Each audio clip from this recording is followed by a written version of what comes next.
uno de los párrafos citando sentencias de la Corte Constitucional, la expresión "los términos del sometimiento a la justicia a los que se lleguen con estas estructuras serán los que sean necesarios para pacificar los territorios y lograr", de nuevo lo dice, perdóneme la redundancia, pero esto reza el documento, "su sometimiento a la justicia". Usted nos dice que el Clan del Golfo, que consideran ellos tienen un origen político, no está buscando ni le interesa un sometimiento a la justicia como si fueran delincuentes comunes. No, y en ellos han sido muy buenos en eso. Incluso el comandante máximo del ejército gaitanista hace unos 15 días lo dijo a viva voz, que ellos quieren que haya justicia transicional, porque es que sometimiento eso no va a garantizar que haya pacificación de los territorios, porque es que ellos vienen de un proceso de sometimiento, de varios procesos de sometimiento completamente fallidos. Entonces eso no va a ser la solución real para que haya paz en Colombia. Sí, y claro, la resolución es clara, sí. Y lo dice, el diálogo sociojurídicos habla de sometimiento en todas partes, pero yo creo que es más un asunto de temor a reconocer que es necesario hablar de negociación que de diálogos, pero eso yo te lo digo honestamente, Ricardo, a mí la semántica de cómo lo digan, de si son diálogos sociojurídicos, si son conversaciones o no negociaciones, es lo de menos en este momento. Lo más importante y lo que hay que resaltar es que se abre la puerta hacia que se sienten a hablar, eso es lo más importante. Doctor Giraldo, en privado el gobierno ha reconocido la posibilidad de adelantar diálogos políticos con el Clan del Golfo, es decir, eventualmente que vayan a un sometimiento, por ejemplo, a la JEP. No, yo sería completamente mentiroso si te dijera eso nunca ha pasado, nunca se ha hablado de eso, y además, Ricardo, que es que nunca hemos hablado mucho con el gobierno, o sea, por lo menos desde la parte jurídica no ha habido una reunión que dure más de 2 horas con el gobierno, siempre ha sido muy, como decir al grano, muy concreta de que es necesario avanzar, que exploremos, pero son las partes las que tienen que decidir al fin y al cabo cuál va a ser su marco jurídico y su modelo de conversación o de negociación o de diálogo que se quiera. Sí, y eso es lo que precisamente se necesita. Sí, el ejército gaitanista, como se denomina el grupo que usted representa, ¿es una organización netamente de narcotraficantes o tienen ustedes filosofía, el Clan del Golfo o el ejército gaitanista, política? Hola María Camila, un gusto saludarte. Pues, un gusto, doctor Giraldo.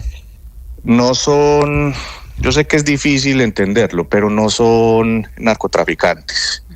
Negar el narcotráfico en la presencia de las estructuras armadas en Colombia sería un insulto a todo el país y a la comunidad nacional e internacional. Pero una cosa es el narcotráfico puro y simple y otra cosa es que se financien del narcotráfico y que controlen a los verdaderos traquetos y mafiosos que hacen parte en los diferentes territorios. Y lo digo no solo del ejército gaitanista, sino de todos los grupos armados que existen en el país, porque es que si no existiera un control territorial, pues ahí sí entrarían las verdaderas mafias y los verdaderos carteles a ejercer presión y amedrentar a los campesinos, que son los que realmente sufren en estas zonas. Sí, pero doctor Giraldo, permítame insistirle, el Clan del Golfo es una banda de narcos. ¿Por qué quieren mostrarse como un ejército con un origen o con una finalidad política cuando lo que hemos visto es que esta ha sido una disolución y una degradación hacia lo que hoy existe? Al final, una banda que tiene presencia en muchas partes del país, pero dedicada fundamentalmente al tráfico de drogas. Hoy no tienen ningún cariz ni de autodefensas, ni de ningún otro grupo. Hoy son los narcos puros y duros, porque intentan disfrazarse bajo ese manto de supuesto ejército revolucionario. Ricardo, yo respeto profundamente lo que opinas, no lo comparto, pero esa es tu opinión. O sea, hazme una pregunta en concreto y yo te la respondo, pero esa es tu opinión de que son narcos puros y simples. Perdóneme, doctor Giraldo, pensé que había quedado clara la pregunta. ¿Por qué intentan disfrazarse como supuestos revolucionarios cuando no son más que simples y viles narcos? Esos son el Clan del Golfo. Lo dicen los hechos. Conclusión. Eso dicen los hechos, doctor Giraldo. Lo dicen las incautaciones de droga en todas partes del país. No hay ningún tipo de bandera política que esgrima el Clan del Golfo. Simplemente están dedicados al negocio del narcotráfico. Y pues es muy claro, ¿por qué intentan disfrazarse de un ejército revolucionario para buscar beneficios como sometimiento a la JEP cuando no son una cosa distinta que delincuentes comunes. Al final, la calificación que sea, son delincuentes comunes, no tienen ningún tipo de origen político los delitos que comete el Clan del Golfo. Ricardo, repito, esa es tu conclusión, es tu opinión, te la respeto, no la comparto, pues yo frente a eso no tengo, son los narcos puros y simples como lo llamas, pero es tu opinión y tu conclusión, pues más allá de eso no puedo decir nada más. No es mi opinión, doctor Giraldo, es lo que dicen los hechos, las incautaciones de droga de las autoridades, las interceptaciones de inteligencia, todo lo que ha ocurrido en torno al Clan del Golfo es eso, así como en su momento fueron los paramilitares, que intentaron disfrazarse de actor político y no eran más que delincuentes comunes. Y supuestamente el Clan del Golfo viene de los paramilitares. Imagínense, si el origen eran delincuentes comunes, ¿qué los hace pensar que hoy, años después, décadas después, sí tienen un origen político? Ricardo, vuelvo y te repito, es que me haces una pregunta, pero te despachas dando tu opinión. Frente a eso te la respeto, yo frente a eso no puedo decir absolutamente nada. Los hechos hablarán luego cuando las partes se puedan sentar y ellos cuenten su verdad, si sigues estando de acuerdo con eso o no. Doctor Giraldo, ¿ustedes quieren que el Clan del Golfo se someta a la JEP o quieren otra justicia transicional distinta? No, la JEP, nadie ha hablado de la JEP. O sea, es que la JEP ni los que están, para los que se creó están de acuerdo con ella, pues mucho menos van a estar de acuerdo. Es decir, ¿quieren que se cree un nuevo sistema de justicia transicional solo para el Clan del Golfo? No, para nada, nadie ha hablado de eso. Incluso yo lo he dicho en múltiples oportunidades que no es necesaria ni siquiera otra ley, ni siquiera otra jurisdicción para avanzar en un proceso de justicia transicional. Con las herramientas jurídicas que hay, con los tribunales que existen, se puede avanzar. Es que no nos podemos enredar creando jurisdicciones para todo el mundo y jueces para todo el mundo, no. Con los que existen podría avanzarse. Pero es decir, hay dos opciones, bueno, tres opciones: o la JEP, que usted me dice que no, o justicia y paz, o la justicia ordinaria. Y al final, si es la tercera opción, pues es básicamente un sometimiento a la justicia, así no le quieran decir sometimiento a la justicia. Pues eso ya lo determinará el gobierno nacional, qué es lo que quiere hacer con estos dos grupos, porque es que, bueno, yo ya hago la siguiente pregunta: ¿qué van a hacer con más de 10.000 hombres que están en armas solamente en el ejército gaitanista? Doctor Giraldo, hablando de los hombres en armas, pero puntualmente de los 6 que hacen parte o que mencionan en esta resolución, Chiquito Malo, que es el jefe del Clan del Golfo, ¿qué falta, doctor Giraldo, para que les levanten la orden de captura?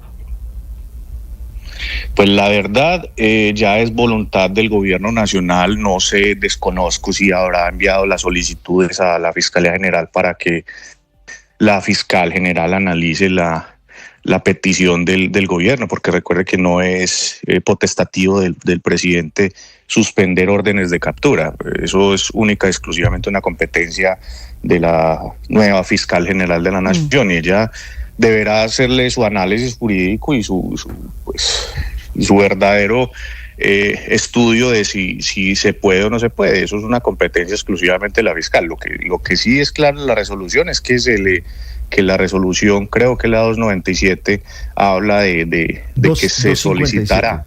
La 257.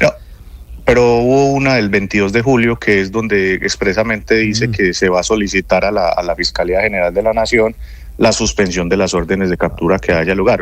Entendido. No sé si todavía si lo habrá hecho el presidente, si no lo habrán hecho, eso sí lo desconozco, porque esa última resolución es del 22 de julio, hace apenas una semana, y la del 8 de julio pues la vinimos a conocer ayer. Yo me enteré ayer de esa resolución por ustedes, los medios de comunicación, yo no la conocía. Doctor Giraldo, a propósito de Fiscalía, ¿qué papel va a jugar la justicia en esta mesa de diálogos sociojurídicos con el gobierno?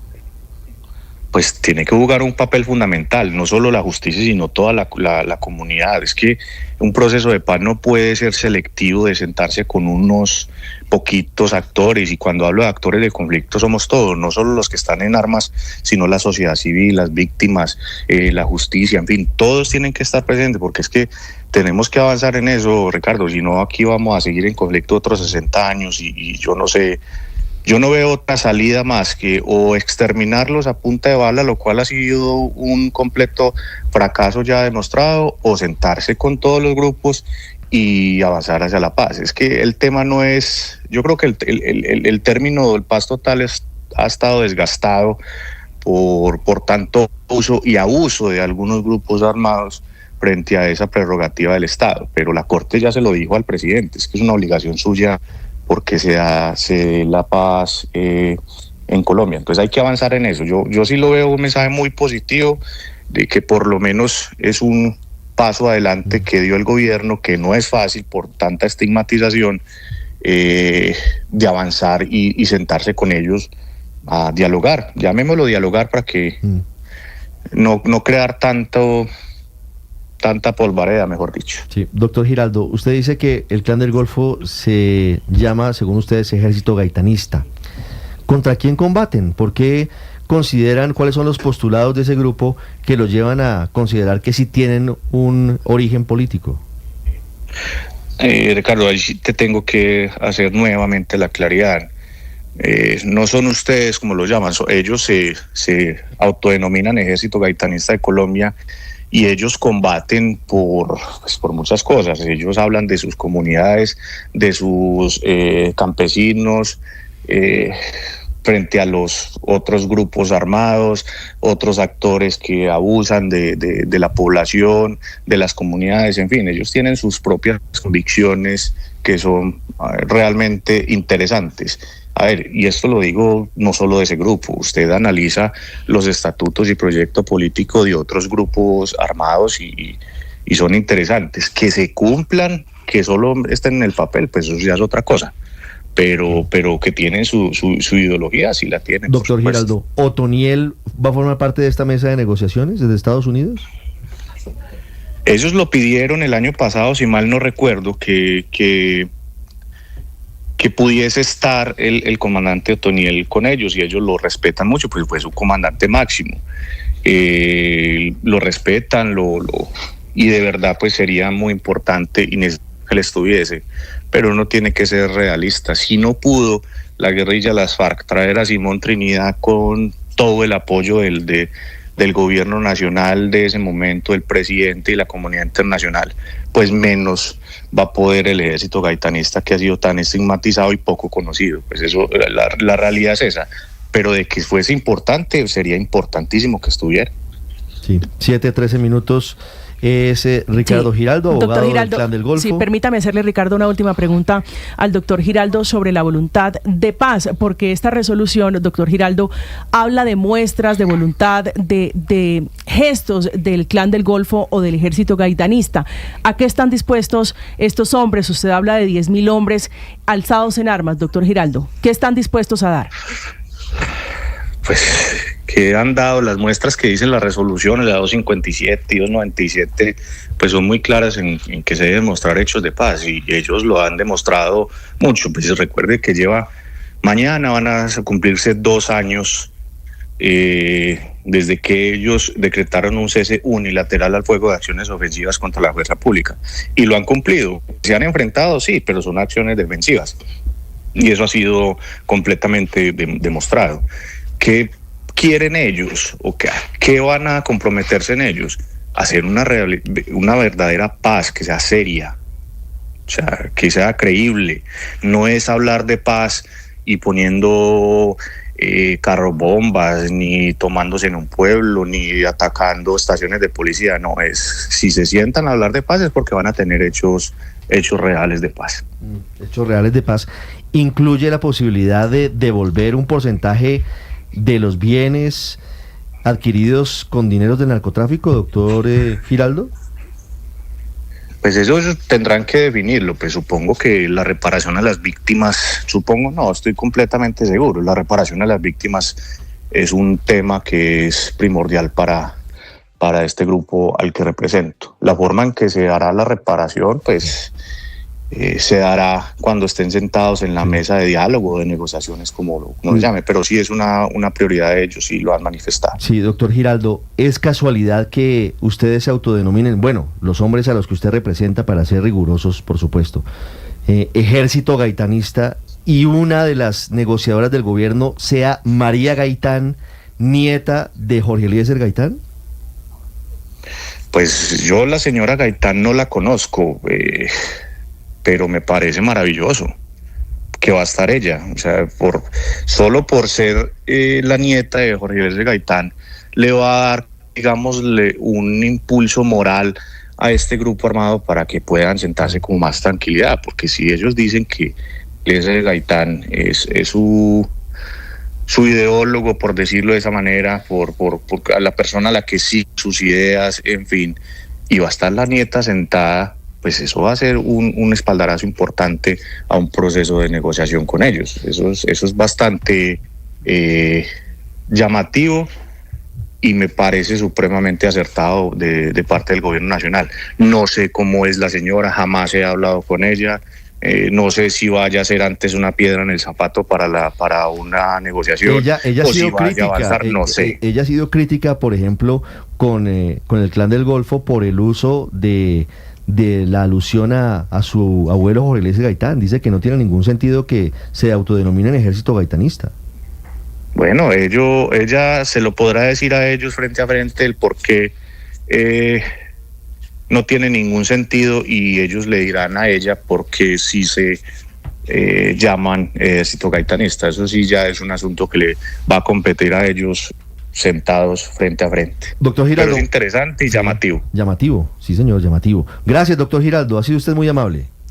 A ustedes que estén muy bien, muchas gracias. 7:17. Ahí están María Gaitán, las Valencia. dudas sobre el inicio de estos diálogos sociojurídicos que llama el presidente Gustavo Petro con el Clan No del es un Golfo. dato menor, Ricardo. María Gaitán Valencia fue nombrada por el presidente Gustavo Petro, por el gobierno, en el Centro de Historia, Centro de Memoria Nacional. Ella hace parte de esa delegación, Ricardo. Por supuesto, hay personas que dicen, ¿sabe qué? Que tiene un componente simbólico justamente por ser nieta de quien es nieta y por el nombre que lleva este ejército, que se hace llamar o se denomina Ejército Gaitanista de Colombia. Yo sé que... Ella es la esposa ¿de quién? De Daniel García Peña, ¿no? Del embajador de Colombia en los Estados Unidos. Ese es un buen dato de ubicación, Héctor. Que es un poco raro. Él está nombrado recientemente embajador en los Estados Unidos. Yo me imaginé que ella, en Estados Unidos, iba a renunciar a su cargo en el Centro de Memoria, como lo recuerda María Camila, pero bueno, pareciera que no, porque al contrario está asumiendo esta tarea tan compleja que es la de negociar con el Clan del Golfo, con todas las dificultades políticas de una parte, por el tema de que se está negociando con unos narcotraficantes en realidad, y por otro lado, y derivado de eso primero, pues el marco jurídico para hacerlo, porque en realidad pues uno con organizaciones criminales de esa naturaleza, pues según el marco jurídico colombiano no tiene que negociar nada, sino proponerles un sometimiento a la justicia con algunos beneficios jurídicos. Sí, Ricardo. Y aquí ellos están en otra cosa, Héctor, o por lo menos el doctor Giraldo intenta primero llevar a que esto sea más que un grupo de narcos, un grupo con una ideología, con unos postulados, lo llama ejército. Me llama la atención porque habla de que son 10.000 hombres en armas. Es cierto, el Clan del Golfo tiene participación en muchas partes del país. Y se han expandido en el territorio muchísimo, Ricardo. En los últimos 4 años, los datos que tiene la Defensoría del Pueblo de expansión de las, hay que repetir siempre esta palabra, autodenominadas autodefensas gaitanistas de Colombia, que será la única vinculación política que ellos pueden establecer, porque no, en ningún momento en el tiempo han planteado temas políticos u objetivos, etcétera. Y la expansión de este grupo en el territorio ha sido superior al 70% en los últimos 5 años, es decir, en el número de municipios donde este grupo hace presencia, desplazando no solo a otros grupos criminales, sino tomando el control territorial y ejerciendo control social sobre muchos municipios de Colombia. Control social que lleva incluso a decir quién puede vender productos de comida, cuál es el volumen que se puede poner a la música, hasta qué horas puede salir las poblaciones en los territorios. Control social están ejerciendo en el territorio, casi un paraestado en muchos municipios del país. Pero mire que leyendo la resolución 257, Aurelio, el gobierno está en una película completamente distinta a la que nos estaba dibujando el doctor Giraldo, el abogado del Clan del Golfo. Leo el artículo 2, Aurelio. Designación del coordinador de los representantes del gobierno. Designar al señor Álvaro Jiménez Millán como coordinador representante del Gobierno Nacional en el espacio de conversación sociojurídico con las autodefensas gaitanistas de Colombia. Y agrega, el coordinador designado está facultado para realizar todos los actos necesarios y tendientes a entablar conversaciones sociojurídicas con la mencionada estructura armada organizada de crimen de alto impacto, aquí hay otra sigla, EAOCAI, ¿no? Estructura armada organizada de crimen de alto impacto, verificar su voluntad de transitar al Estado de Derecho y, ojo Aurelio, fijar los términos de sometimiento a la justicia en los términos permitidos en la ley. El gobierno en principio no está pensando en ninguna negociación que busque una justicia transicional como lo plantea el doctor Giraldo. Sí, para precisar un poco lo que dice Daniel, el Clan del Golfo tiene esa presencia con marcados signos de autoridad y de control social en la tercera parte del territorio nacional. Son más de 300 municipios de 1,100 que tiene el país. 140. De tal manera que estamos hablando de un grupo con en el 33% de los municipios de Colombia están. Y están delinquiendo, están haciendo actividades criminales. Yo discrepo plenamente de lo que ha dicho el doctor Giraldo, que entiendo cuál es su papel, ¿no? Él tiene que tener un papel de tratar de meterle al país de que el Clan del Golfo es un grupo político que por su acción política se ve forzado a estar en toda clase de delitos. No, eso no lo podemos aceptar, ni al doctor Giraldo ni al gobierno nacional. Eso es un grupo de delincuentes con los que seguramente lo único que se podrá conversar, y en eso estoy de acuerdo con el gobierno de que es para conversar, es cómo va a ser la ley que el gobierno colombiano tiene que presentar al Congreso de la República para el sometimiento a la justicia. Usted recuerde, Giraldo, que ya la Corte Constitucional dijo, no, con esos señores y con los de su especie no hay ningún proceso de negociación de paz, hay un proceso de sometimiento a la justicia y el Congreso de la República tiene que expedir una ley que regule, que prescriba los pasos a dar en ese proceso de sometimiento. Entonces yo estimo que lo más que puede llegar la conversación, fuera de los justos reclamos que María Valencia podrá presentar, es cómo serían los elementos estructurales de esa ley que el Congreso de la República debería aprobar para que se sometan a la justicia, porque son ante todos y por encima de todo criminales y delincuentes. Y tienen que dejar claro cuál va a ser la forma en la que van a reparar a las víctimas, de qué manera van a desligarse del negocio, qué rutas del narcotráfico van a entregar, cómo van a desmontar los laboratorios, cómo van a devolver la plata que han obtenido ilegalmente, no solo del narcotráfico, de muchos delitos, porque es una máquina del multicrimen, como lo llama el presidente Petro a ese fenómeno. Totalmente, Ricardo, porque cuando Ricardo Giraldo decía, no somos solo narcotráfico, no, es que no son solo narcotráfico, de acuerdo, son también extorsión, que tiene absolutamente sitiada a los comerciantes de los municipios donde hacen presencia, son también bloqueos, son paros armados, recordemos el paro minero, que tuvo bloqueado todo el norte de Colombia durante semanas, son asesinatos de líderes sociales, o sea, totalmente de acuerdo en que esto es multicrimen, pero además en el tema de forma, yo sí creo, porque no es solamente el marco jurídico, es cuál va a ser el rol de la Fiscalía aquí, porque ya la justicia transicional de la JEP dijo, eso no es con nosotros. Entonces, ¿cómo va a ser el tema de la Fiscalía para que se materialice el sometimiento? Mire, en el gobierno del expresidente Santos Andrés hubo un intento de negociación con el Clan del Golfo. En ese momento el cabecilla era alias Otoniel, estaba en Colombia, no había sido extraditado, pero ese camino se exploró en la Fiscalía. No hubo un diálogo, ni siquiera una puerta política que se hubiera abierto con el gobierno. Todo se dio en el despacho del entonces fiscal general encargado Jorge Fernando Perdomo. Estuvieron abogados de Otoniel, estuvieron representantes del Congreso como el senador Iván Cepeda, intentando mirar de qué forma podía delimitarse penalmente ese sometimiento a la justicia. No la puerta que están abriendo hoy, que es distinta. Sí. Sí, yo no sé, Ricardo, pero mire que oyendo esta entrevista y pensando en la cuestión de grupo político versus organización puramente criminal, yo no sé si vamos a necesitar como una tercera categoría, porque es que mire lo que tenemos. Todos sabemos que el Clan del Golfo, por supuesto, no es una organización política. Ellos seguramente van a seguir usando ese nombre, gaitanistas y no sé qué, y por ahí contratarán a alguien que les haga una plataforma política, algo así, pues porque eso es lo que se usa en este momento. Y sí, es una organización delincuencial, es cierto, pero dígame qué sentido tiene que yo me pare aquí en la Plaza de Bolívar de Bogotá y diga, con el Clan del Golfo no se puede nada porque esto es una organización delincuencial, y miro un mapa del territorio nacional, en particular de los departamentos del Caribe, del territorio nacional, del norte de Antioquia, del Magdalena Medio, y veo que esto es una organización que ejerce un control territorial, pero más allá del control puramente armado, Ricardo, y con esto que quiero decir, de ninguna manera estoy justificando su acción ni su presencia.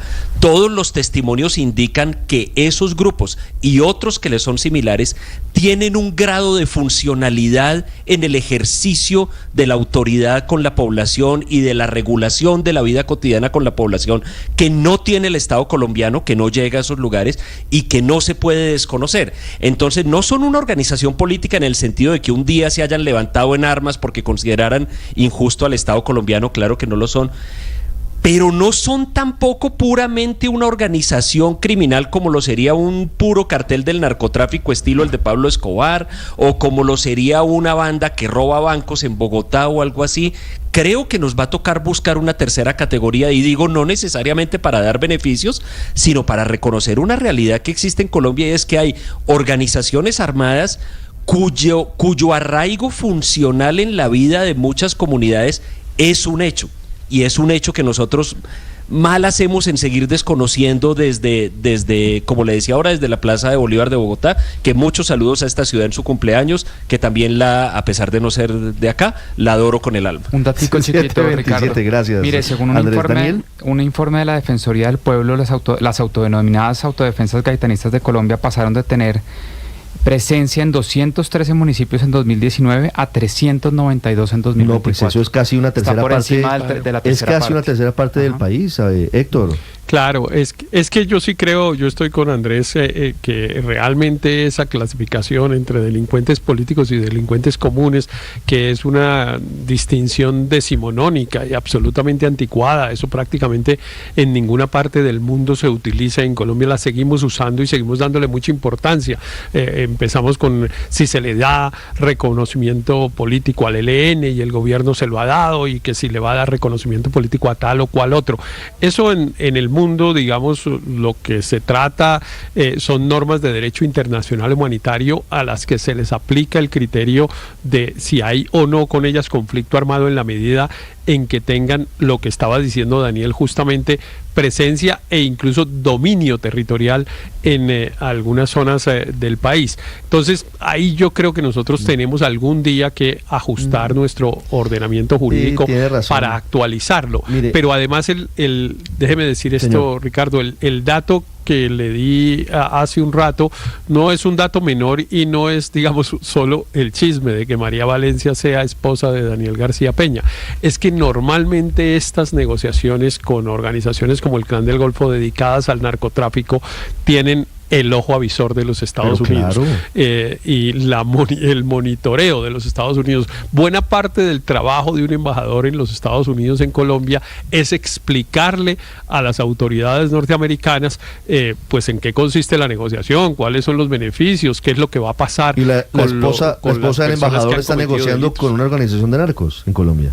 Exacto, entonces ahí yo creo que puede haber un problemita que no sé si calcularon. Mire, no, entre otras cosas porque haber llevado a Otoniel a los Estados Unidos, que es la figura más relevante, esa extradición fue sumamente visibilizada por los Estados Unidos en el marco de la cooperación judicial.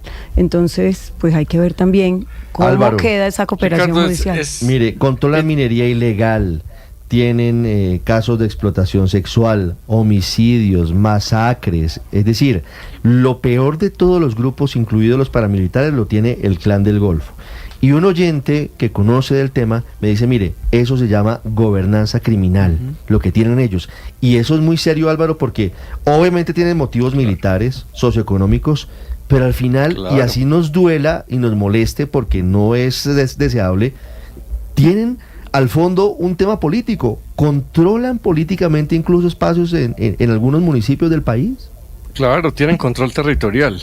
Es muy difícil creer que se va a poder llegar a un acuerdo fácil, rápido en términos de políticos no políticos como han sido las negociaciones anteriores, pero hay que preguntarse si no será más difícil vencerlos por la vía militar. Llevamos ¿cuántos años en eso? Estos Clan del Golfo son los mandos medios de los paramilitares que siguieron delinquiendo, o sea que vienen desde hace mucho tiempo. Hace 2 años el gobierno anterior decía que estaban al borde de la extinción, con descaro porque meses antes de salir el Clan del Golfo hizo un paro en 7 departamentos y murieron 20 y pico personas. La pregunta es si vamos a seguir diciendo que son derrotables. El Clan del Golfo no es una cosa criolla, es parte de una cadena de ejércitos internacionales que están conectados, los carteles mexicanos, las redes de distribución de los países desarrollados. Y en otros países no funciona esa represión, por eso es que nos queda tan difícil.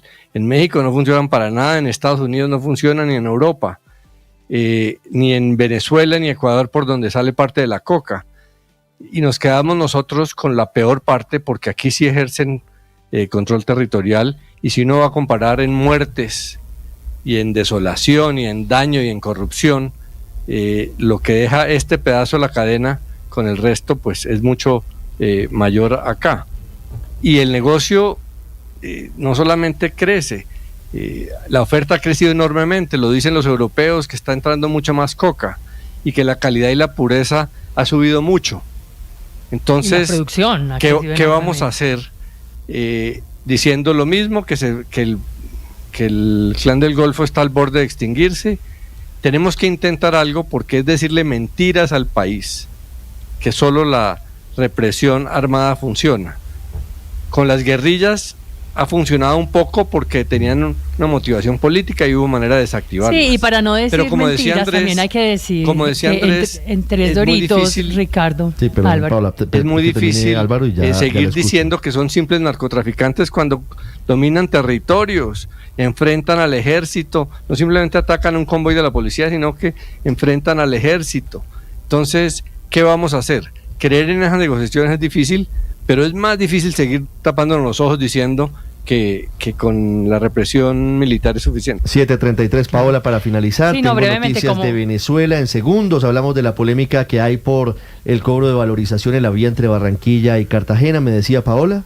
De acuerdo con Álvaro, no se puede tapar el sol con los ojos y hay que hablar con la verdad. Luego, en Tres Doritos, sin importar lo que pase, vamos a estar hablando de disidentes de las autodefensas gaitanistas.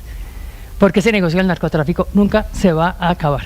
Y porque raramente van a renunciar todos a ser parte de uno de los negocios más lucrativos Paola, de la humanidad. Se ha intentado hace 50 años, acuérdese por cuando eso, el cartel de Medellín negociando desde Panamá con el gobierno de Belisario Betancur.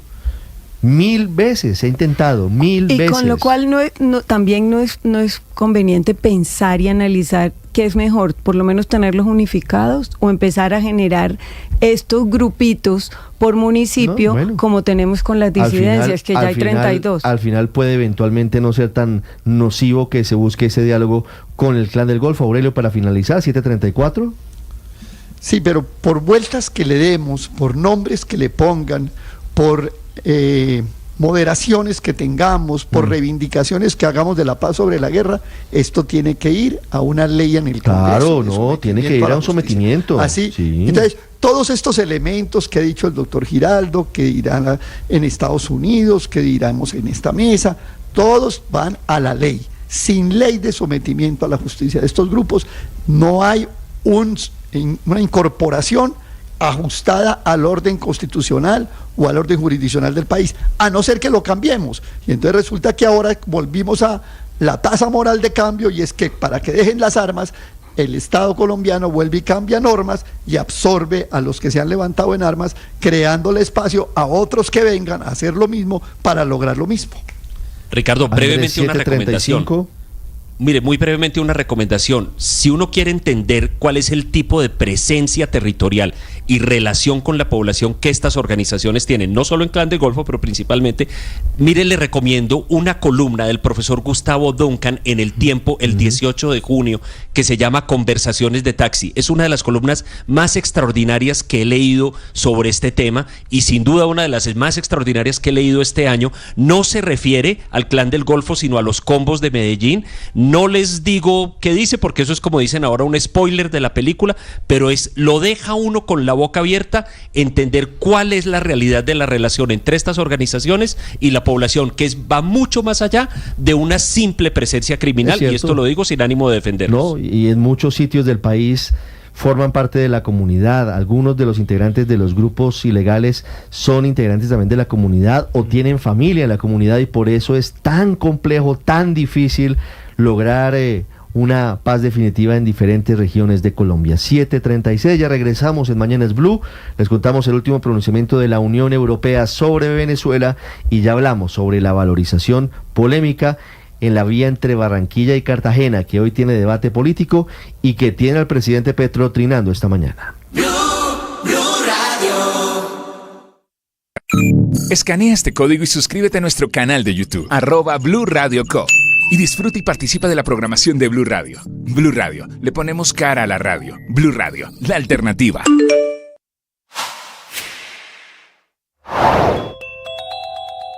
Completamos 9 días de incertidumbre política en Venezuela y en el continente, sin una salida diplomática a la vista y sin conocer por parte del Consejo Nacional Electoral, que controla Nicolás Maduro, las actas que certificarían el cuestionado triunfo de Maduro sobre Edmundo González Urrutia en las elecciones presidenciales del pasado 28 de julio. Hay muchas noticias que tienen como origen Venezuela. El presidente Gustavo Petro finalmente anoche, a través de sus redes sociales, advirtió que si no hay un acuerdo entre la oposición y Maduro, primero había escrito entre la oposición y el gobierno de Venezuela, lo que vendrá para América Latina, dice el presidente Petro, es un nuevo éxodo y una guerra. El régimen de Maduro quiere presos, qué duda cabe, a María Corina Machado y a Edmundo González Urrutia. La fiscalía, encabezada por Tarek William Saab, un chavista y madurista de pura cepa, les abrió investigación penal por pedirle a los militares que se pongan al lado del pueblo ante las denuncias de fraude en las elecciones presidenciales. Un comunicado muy duro que ayer emitieron María Corina Machado y Edmundo González, en el que González Urrutia firma como presidente electo de Venezuela. Cuidado con esa rigidez mental que nos hace mantenernos en posiciones que no son coherentes, que no son lógicas, que no son útiles. Eso lo llaman terquedad. Ese es ir en contra de la lógica. Todo el mundo entiende que no está bien, pero esa persona se sostiene allí. En medio de una orden de investigación de la Fiscalía de Venezuela contra María Corina Machado y Edmundo González Urrutia, según la oposición, presidente electo de Venezuela, la Unión Europea le pide al régimen de Nicolás Maduro que cese la persecución judicial contra los opositores. Enrique Rodríguez. Lo ha dicho Peter Stano en rueda de prensa, que es portavoz del jefe de la diplomacia europea, Josep Borrell, quien, recordemos, en las últimas horas había sido mencionado y de manera poco cariñosa por parte del actual presidente venezolano, de Nicolás Maduro. Esto es lo que ha dicho el portavoz de Asuntos Exteriores de la Unión Europea. And the European Union and its member states said also very clearly that we condemn and we are concerned, seriously concerned about the actions by the authorities when it comes to the number of arbitrary detentions of the political activists, of the opponents, and continued harassment of the opposition. El acoso a la oposición, las detenciones irregulares, la campaña de intimidación judicial. Le han pedido a las autoridades que pongan fin a esa campaña de intimidación. Y ha dicho que el bloque de los 27 está muy preocupado con la evolución de la situación en Venezuela. Recordemos que hace apenas 24 horas el presidente de Francia, Emmanuel Macron, señaló junto al líder de Brasil, Luis Ignacio Lula da Silva, que apoyará al pueblo de Venezuela en su búsqueda de transparencia tras la cuestionada reelección de Nicolás Maduro. Ricardo. 7:39 minutos, hablando de Venezuela. El régimen de Nicolás Maduro está acusando a Estados Unidos de presionar en la región para cambiar el resultado electoral del pasado domingo. Muchos movimientos siguen pasando por Venezuela. Santiago Martínez. Sí, Ricardo, es un comunicado de Cancillería venezolana donde se señala al Departamento de Estado norteamericano de presionar para lograr un cambio del resultado electoral del pasado domingo, sosteniendo un estrecho contacto con los gobiernos de Brasil, México y Colombia. Es decir, Venezuela cree que Estados Unidos presiona a Brasil, México y a Colombia para cambiar el resultado electoral. Dice Venezuela que esa insistencia en cambiar lo ocurrido el domingo, que dio el CNE dándole la victoria a Nicolás Maduro, se basa en información construida por agentes de la CIA y magnates de los monopolios de la comunicación corporativa y las redes sociales. Esto último leído de manera textual del comunicado. Igual en esta misiva rechazan las declaraciones del portavoz del Departamento de Estado Matthew Miller, que ratificó que para Estados Unidos el ganador de las presidenciales fue el opositor Edmundo González Urrutia. Pues para Venezuela estas declaraciones dejan en evidencia, esto entre comillas, que Estados Unidos está al frente del intento de golpe de Estado y desconoce la voluntad popular del pueblo venezolano que reeligió a Nicolás Maduro. Además, el chavismo acusa a la Casa Blanca de pretender imponer a un nuevo gobierno títere a imagen y semejanza de lo ocurrido en 2019. Esto es en referencia al periodo en el que el opositor Juan Guaidó se autoproclamó presidente encargado y que contó en ese momento con el respaldo de Washington y otros 60 países. Eso sí, vale recordar, Ricardo, que Estados Unidos, aunque si bien ha reconocido a González Urrutia como el vencedor de las elecciones del pasado 28 de julio, han aclarado que eso no significa que se reconozca como presidente del país y pidió al chavismo y a la oposición que negocien una transición democrática y para eso estaría pues Brasil, México y Colombia. Ricardo. Gracias, Santiago. 7:41. Hablando de Venezuela, hay noticia desde la Procuraduría de Colombia por un viaje a Venezuela del entonces viceministro de Cultura, el doctor Zorro, el maestro de orquesta, el maestro de música de las hijas del presidente Petro, que viajó a Caracas con la primera dama, doña Verónica Alcocer, en su momento. Resulta que no pidió autorización y por eso la Procuraduría está investigando al maestro Zorro, don Felipe García.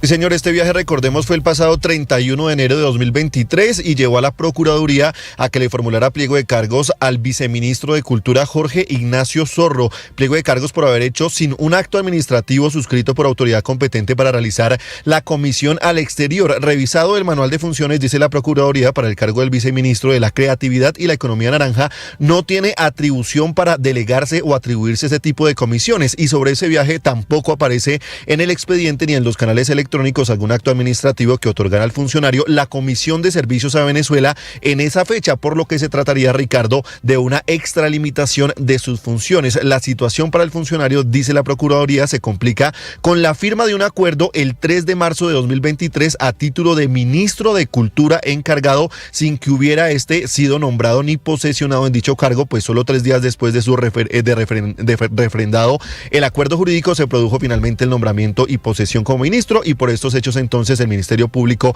procede a formular pliego de cargos entonces contra el viceministro de Cultura, Zorro Sánchez. El ministro de Cultura, que no era ministro y que firma un acuerdo en Venezuela, el maestro de piano de las hijas del presidente Gustavo Petro, que creyó que porque iba con la primera dama no tenía que pedirle permiso a su jefa, la entonces ministra de Cultura, que era la cineasta, la directora de teatro Patricia Ariza. La dramaturga Patricia Ariza. 7:43 minutos.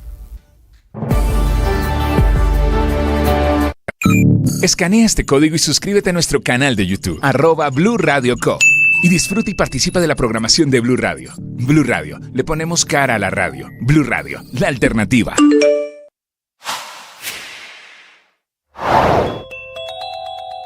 Un informe de Transparencia por Colombia rajó al gobierno del presidente Gustavo Petro en su lucha contra la corrupción. Tras 2 años de mandato, el escándalo de corrupción en la Unidad Nacional de Gestión de Riesgo y el saqueo de miles de millones de pesos en esta entidad, en lo que la Fiscalía denominó una empresa criminal, marcó la gestión del gobierno del presidente Gustavo Petro. Según explica Transparencia por Colombia, asegura que si bien se identificaron 57 acciones anticorrupción, los escándalos de corrupción que han rodeado al gobierno e involucran a funcionarios nombrados por el presidente Petro hacen que estas acciones pierdan su impacto y afectan la confianza ciudadana en el gobierno. El informe también revela que en el ámbito anticorrupción se identificaron 15 acciones, de las cuales 4 están en etapa de formulación, 8 en progreso y 3 culminadas. Se destaca el avance del proyecto de ley 291 de protección a denunciantes de corrupción, que fue radicada por el gobierno en la Cámara de Representantes.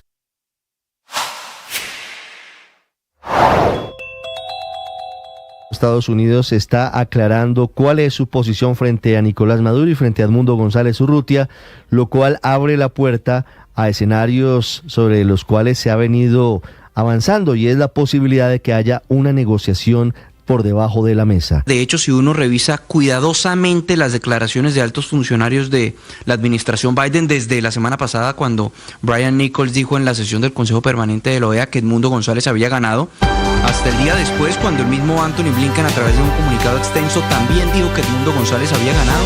7:45 minutos. El presidente Petro hoy le dio toda la vitrina anoche, con su mensaje en la red social X, a un video que publicaron los senadores Mauricio Gómez y Efraín Cepeda,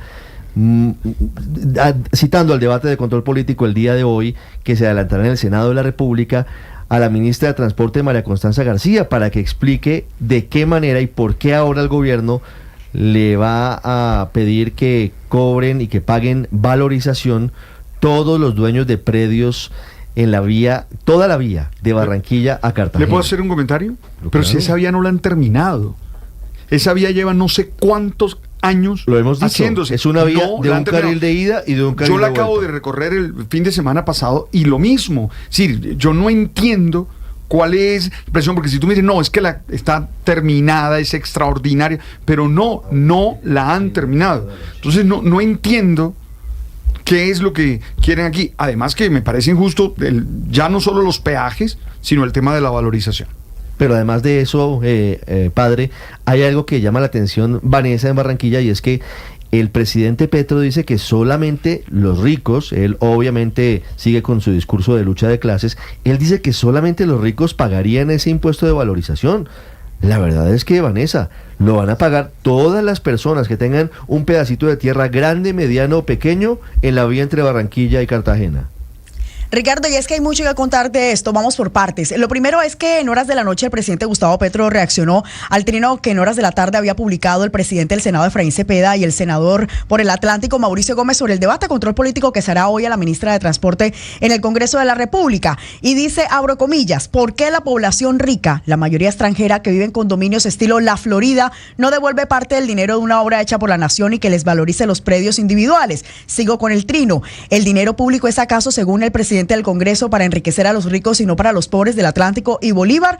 A tal punto de egoísmo social ha llegado la clase política. La valorización en la vía Barranquilla-Cartagena, y esto es clave, Ricardo, no se le cobra ni a los pobres ni a la clase media que viva por ahí, y los dineros se invertirán en los municipios y sectores de las ciudades pobres. Pues es importante señalar que al respecto, Ricardo, nosotros hemos conocido el plano que Invías reveló sobre lo que sería la zona de influencia del cobro de este impuesto de valorización, y lo que hemos encontrado en esta imagen es que estaría incluido el corregimiento La Playa. Esto es una zona que hace parte de Barranquilla, pero que es de estrato 1 y 2 y que tiene zonas con problemas económicos. Según lo que advirtió el Invías, es que los niveles de CISBEN de pobreza y pobreza extrema quedarían exceptuados del cobro. Sin embargo, tampoco relaciona sobre los habitantes de clase media, es decir, estrato 3, que viven, por ejemplo, en la urbanización de Villa Campestre, que hace parte del municipio de Puerto Colombia, y también es zona de influencia de este cobro. Por esto hay reclamos y hay cuestionamientos sobre por qué el presidente dice que no se lo van a cobrar a los pobres, siendo que estos están dentro de los planos de Invías que fueron socializados en su momento a los gremios y también a los habitantes de esta zona. Vanessa, seguramente no le han informado al presidente Petro en detalle en qué consiste este proyecto de contribución nacional de valorización que hoy va a debate de control político en la plenaria del Senado de la República. El presidente de esa Cámara Legislativa es el senador Efraín Cepeda. Senador, buenos días. Muy buenos días. Saludo muy especial, Néstor, Ricardo, los periodistas, los innumerables oyentes de Blue Radio. Mil gracias por la amable invitación. ¿Cómo es la historia, senador Cepeda, de el cobro de valorización? Le dice la ministra María Constanza García, contribución nacional de valorización de esa vía entre Barranquilla y Cartagena. ¿Y por qué hay molestia en la bancada Caribe del Congreso de Colombia por ese cobro? Lo primero que debo decir es que esencia del Congreso de la República son los debates de control político sin vetos de ninguna naturaleza. En los debates de control político se cita, por ejemplo, a los ministros para que tengan la oportunidad de expresar lo que ellos piensan, al igual que no solamente los instantes, sino los congresistas, siempre con espíritu democrático y bien mirando quién convence a quién. Lo primero que hay que decir es que no vamos a renunciar a los debates de control político, y aquí estamos agendando debates casi todas las semanas durante un mes. Este es el primero de ellos, que es pues muy respaldado por la bancada Caribe, en especial congresistas de Atlántico y Bolívar. Mire, nosotros estamos sufriendo hoy una expropiación mes a mes con las tarifas de energía eléctrica, y ahora se pretende este cobro de valorización a alrededor de 250.000 predios. Si bien es cierto que luego de los debates se comienza a excluir los estratos bajos de la población, ahí está la clase media, y no solamente ello, sino que se pretende cobrar una valorización no sobre los avalúos catastrales, que es lo técnico, sino sobre los avalúos comerciales. No sé cómo se van a hacer estos avalúos, cómo lo serían, pero ese es lo primero que tenemos que decir, que realmente no casa. Además, un proyecto que se inició hace 40 años, administración Alfonso López Miquelsen, el ministro de Obras Públicas, como se llamaba en ese momento, Humberto Salcedo Collante. Y luego pues tenemos una carretera de 110 kilómetros, Barranquilla-Cartagena, donde hay 60 y tantos kilómetros de una sola calzada, solo 50 y tantos de doble calzada. Pero es que adicional a ello, la ley de 2016, que era la vigente en este momento cuando supuestamente se inició, porque el 29 de mayo del 2022 dieron la largada dijeron que se iniciaba la operación de esa carretera, y en ese momento no estaba vigente la ley de mayo 19 del 23, que permite cobrar hasta 5 años después del inicio de la operación, de manera que tampoco se nos puede aplicar una ley retroactiva. Una carretera inconclusa, iniciada 40 años, que vamos a pagar pues 250.000 predios, estratos socioeconómicos medios, y que además esos recursos que ahí se recauden no se quedan ni siquiera en Atlántico y Bolívar, ni siquiera en la costa, sino se van a otras latitudes, a otros departamentos. Es una gran bolsa. De manera que se le mete la plata al bolsillo a atlanticenses y bolivarenses para que los recursos se vayan a otras regiones del país, de manera que a toda suerte injusto, y por eso este debate, hay un clamor total en los departamentos de Atlántico y Bolívar sobre la injusticia del cobro que se está haciendo.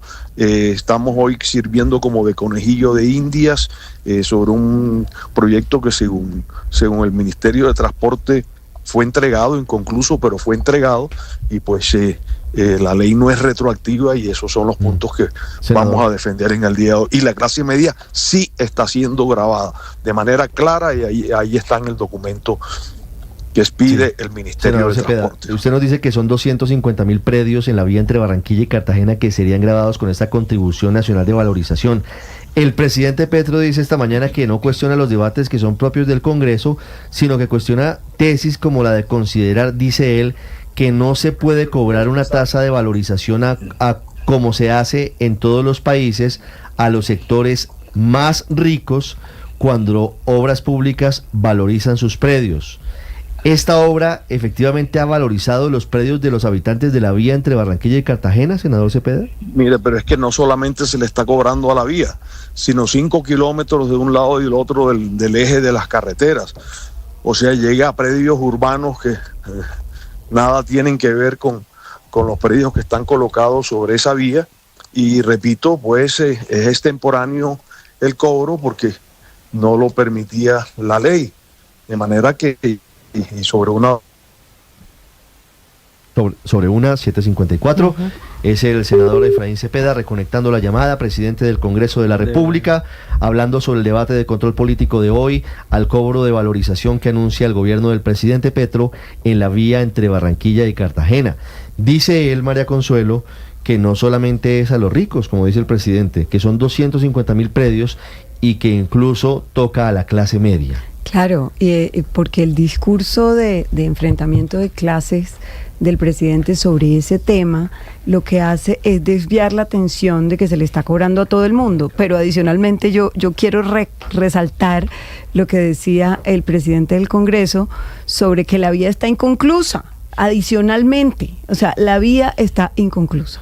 7:54 y ahí no tendría valorización alguna. Hay noticia en Estados Unidos, Juan Camilo Merlano, mientras recuperamos la comunicación con el senador Cepeda, ya tiene fórmula vicepresidencial Kamala Harris.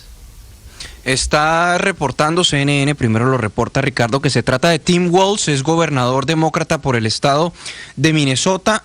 Ahora, se esperaba que podría ser el gobernador de Pensilvania, pero finalmente, según lo que ha trascendido, es Tim Walz. ¿Qué ventajas le da a Kamala Harris? Pues este es un hombre blanco, 60 años, es veterano, fue profesor también, y se aproxima mucho a esa clase trabajadora estadounidense blanca del área rural de los Estados Unidos, no solamente en el estado de Minnesota, que pues de hecho es un estado que, si se quiere, uno podría decir que es azul, ha votado demócrata en las últimas elecciones, pero en los estados que se encuentran alrededor es pieza fundamental, por ejemplo, estados como Wisconsin o como Michigan, e incluso en algún área rural de Pensilvania. Tim Walz podría ser un nombre que podría resultar atractivo para esa clase trabajadora blanca, que recordemos, esos estados son fundamentales para poder quedarse con la presidencia de los Estados Unidos. Son esos estados o esos territorios donde también están caracterizados por lo que aquí en Estados Unidos se conoce como the blue collar worker, class worker, como los trabajadores, esa clase obrera blanca trabajadora, quienes representaron una victoria importante para Joe Biden en las elecciones pasadas y que ahora los demócratas esperan quedarse por ello. Ahí está la verdadera disputa por estas elecciones. Y también Tim Walz ha cobrado relevancia en los últimos días porque acuñó una crítica al expresidente Donald Trump y a J.D. Vance, que ha sido replicada por sectores del Partido Demócrata que les ha gustado mucho, y es que dice que son raros, que son raritos, que tanto Trump como J.D. Vance son tipos raros, y eso ha sido una crítica que se ha estado moviendo muchísimo en redes sociales durante los últimos días, y que la campaña demócrata también pues se ha sumado a este tipo de crítica. Entonces Tim Walz es lo que se reporta. Se dice que Kamala Harris le realizaría una llamada, y esa llamada sería publicada en sus redes sociales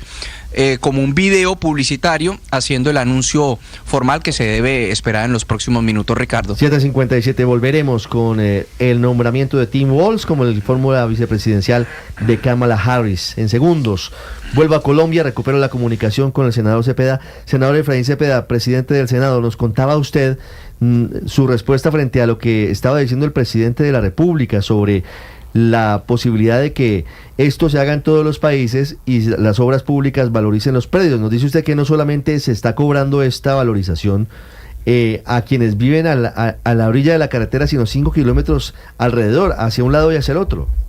Así es. Por eso se habla de alrededor de, según anuncios del ministerio, de 240.000 predios. Se pretenden recaudar 725.000 millones de pesos. Y hay municipios también cercanos a la carretera como Santa Catalina, Luruaco, Piojojo, Andacosta, Tubará, Galapa, Puerto Colombia, Barranquilla, Soledad, Malambo, Cartagena, por supuesto. De manera que pues estamos basados en los temas legales, y estamos basados en que a la clase media se le está grabando, y estamos basados que es un nuevo impuesto que le cae al Atlántico y Bolívar luego de las tarifas confiscatorias de energía.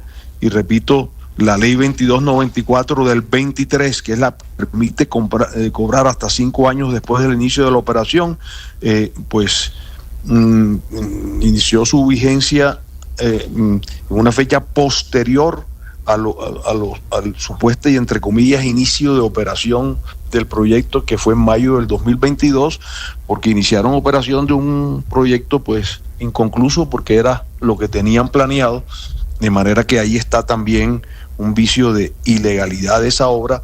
Se llevan los recursos para otras regiones del país, otra injusticia sobre ese cobro, de manera que Hay unos temas demasiado sensibles en el Caribe. Aquí no se trata de lucha de clases, de favorecer a ricos contra pobres, todo lo contrario, defender los intereses de una región Caribe, una región golpeada por las tarifas de energía, una reunión con necesidad. Hoy, sobre lo que está ocurriendo en el Congreso con ideas y fantasmas y vientos de reelección presidencial. La senadora Isabel Cristina Zuleta anunció ayer que tiene listo el proyecto para volverlo a presentar. Hoy hay ambiente en el Congreso para avanzar songo, sorongo, despacito hacia la posibilidad de que reviva la reelección presidencial en Colombia. A mí me sorprende eso, porque se había expresado, por ejemplo, desde el gobierno nacional que no se iba a pensar ya en una asamblea constituyente, que era sin duda la que revivía el fantasma de la reelección, y que no habría ni siquiera fast track, y hoy por la puerta de atrás se pretende recetar una reelección presidencial. Eso sí polariza el país, eso sí realmente en nada le ayuda a los estratos bajos de la población, que están esperando un empleo, que están esperando que se le meta un peso en el bolsillo, educación y salud.